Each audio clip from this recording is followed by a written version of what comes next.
Welcome to the North Devon World Surfing Reserve series. We're joining a Wave Waheens night tonight with Yvette Curtis, who's doing some amazing work to make surfing more accessible and more inclusive. Not only is she the founder of Wave Waheens, but she's also part of the core team here at the World Surfing Reserve. Let's go and see what's going on.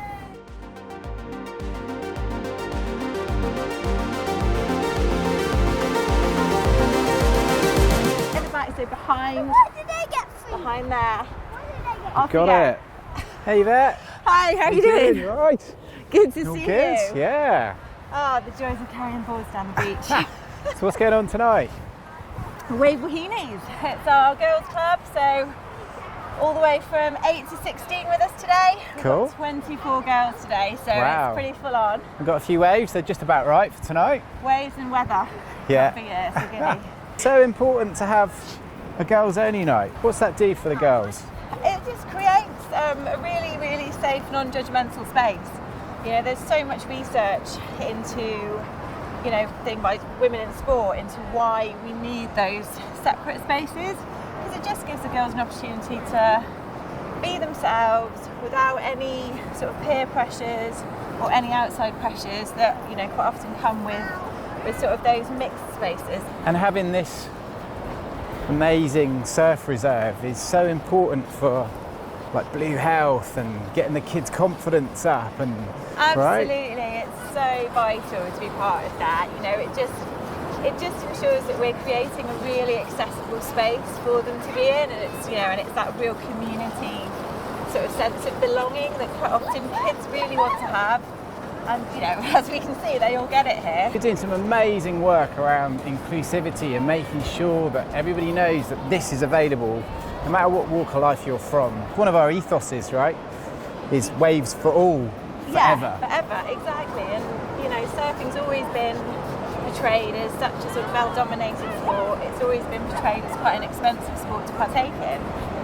So what we're creating here is something that's so accessible to these girls. We keep it really affordable in comparison to what a normal surf lesson would be. And we even, we've got the ability to offer bursaries for those that can't afford that either. So we want to ensure that all those incomes are taken care of. People can't afford to come, they're not able to, they don't have to miss out on this. Because, you look at all those girls and it's something really special.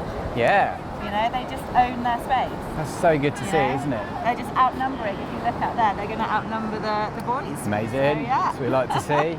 What's happening out there with those environmental elements that have come together to create great waves and accessible waves for all is manifesting in these young child's minds, Exactly. So we got to look after this because that doesn't happen. These girls are going to fall in love with that ocean. These girls are the future generation. They're the ones who are going to protect it. They're the ones who are going to make those policy changes at all those levels. And I guess that's one of our aims as a surf reserve is to create stewards of this wonderful place. And I think where the work that you're doing to bring inclusivity into these areas means that we get all walks of life being stewards of this great area. These girls would not have started surfing, the majority of them, had it not been for a club like this. So I think it's really vital that actually, despite it being called a surfing reserve, it's still really accessible to those of us who don't surf but just really enjoy being out there and really enjoy being next to it, part of it. Is there any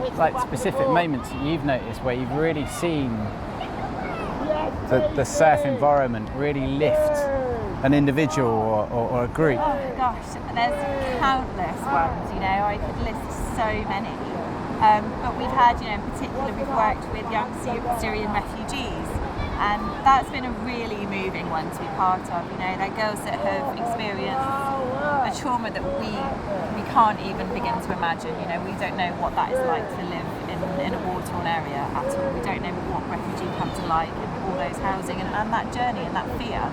I don't think we can really empathise with that because it's just so far removed from our everyday.